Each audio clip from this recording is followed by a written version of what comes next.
What's good? Happy Thanksgiving. I hope you are well. I've had a lot to be thankful for in 2025. Yeah, there's a lot of stuff going on in the world, but if you are, trying to wake up and you're trying to be, a force for good and a force for light in the world, you understand that through the misery and through the suffering and through the chaos, it's our duty to persevere and to, you know what, still experience joy and pleasure and happiness. That is in itself an act of rebellion. And so, through the chaos of these dark times, I've had a really good year, 2025. I've been able to pay off a little bit of credit card debt. That's a good feeling. I've continued my health journey and addressing my sleep apnea and postural issues. I'm making progress on that journey.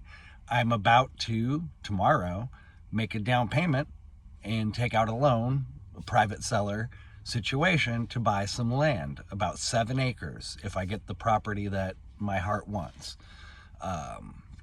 So, yeah, 2025 has been great. Oh, yeah, and then this, I forgot this. Woodford Reserve double oaked Kentucky straight bourbon whiskey. This was a gift from a homeowner we did a job for. It was a big job, almost like tear down and rebuild. We did pretty much tear everything but the studs down, and in fact, we jacked it up and added a floor. The basement floor has got heating in it. Just all kind, like, this was a big job and it was fun. And the homeowner, like, I liked this job because it was a guy doing this for his mom. So he had this house here and he bought the house next to it and then remodeled it for his mom to move his mom in. And she's an elderly Korean woman who has a really cool backstory from Korea. And anyways, and so, like, when you know the people that you're working for and they're good people, and like just seeing her, I put love into the work, and it was really cool to be rewarded. I mean, obviously I got paid too, don't get me wrong, but as like an additional $60 bottle of whiskey, I don't even really drink, but I feel like this is going to be good. And in the past, I've had Jim Beam and ginger ale. Oh, that's a good drink right there. But anyways, so this is unexpected abundance. And this year, a big goal of mine has been to address my issues around scarcity and abundance. I've been needing to just deal with so much bullshit programming that I had, like subconscious programming. I needed to learn to be more disciplined. I needed to just really finally clearly see a future and a direction.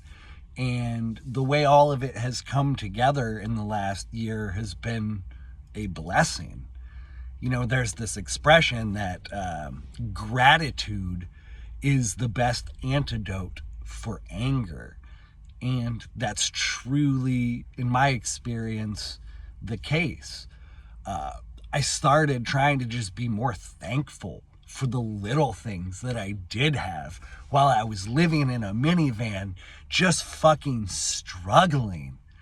I just, if the boss bought lunch for the day, oh my gosh, that I was so grateful for. Or just all the other little things. And then it started to compound, and I started to be less angry, and I was able to let go of a lot of issues and to make space for growth. It's been fantastic. And there's a connection, like I had said in the intro, this cosmic connection, and how the rebellion is to find the joy and the love and the pleasure and the happiness. There's another part of the rebellion, and that's why I'm buying the land, and it is the complicity reduction component. What does that mean? There's a lot there, but when you think about it, in all reality, we are paying taxes to pedophilic warlords.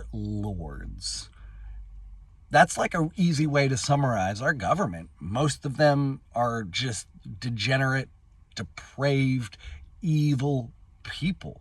And it's not just the government. You also have to look at the superstructure above the government, the banks and the NGOs and the NPOs and the billionaires and the oligarchs and the aristocracy. So there are multiple layers, but once you reach a certain point, it's just pretty much evil. It's awful. And we support them by paying taxes, by buying their goods and merchandise, by electing them, by participating in the charade. And so, in my view, in my personal view, the best way to not be complicit in, let's say, genocide in Gaza, for example, because we give Israel so much money, so many weapons. Really quick side note, please fact check this because I want to fact check it also. But I heard that there was like this random town in Texas that was giving Israel something like $5,000 to $50,000 as just part of a whatever. And then someone in the town said, hey, we should probably not do this and focus on our own people. And then some drama happened and the town ended up continuing to pay the money. Check into that. Why are random towns in Texas giving anyways? So, but we're supporting them. Now, imagine a world where you don't pay taxes, because my ultimate goal is to get so off grid that I'll have to pay my property taxes. And you have to do that. I would try to fight it maybe, but that's like that's a good thing. I need to think more about how to fight paying property taxes. How do you get so far off grid that you don't have to pay property taxes? That's the bet. Anyways, I'll probably still end up having to pay my property taxes to whatever stupid municipality. But if I'm not using any electric from the system, if I'm not using any water from the system, if I'm not buying anything from the system, if like everything is grown from myself or bartered from within my community, I've been watching a lot of YouTube, homesteader families and whatnot, and I've learned the Amish are great barterers and they produce quality products. So I'm hoping there's an Amish community nearby the land. And if you're not paying any taxes, if you're not literally participating in their system at all, are you complicit? Not really, but that also means you can't vote. And there's this whole thing on voting. I think mostly it's a charade. I think democracy is, when you think of it on a large scale, a really bad way to run a civilization, in my opinion. It's great for, choosing lunch between comrades. Why did I just use the word comrades? Am I secretly a communist? No, it's just a good word. Anyways, okay. But when deciding how to run people's lives, it's horrible. Anyways, where was I? Voting, real quick.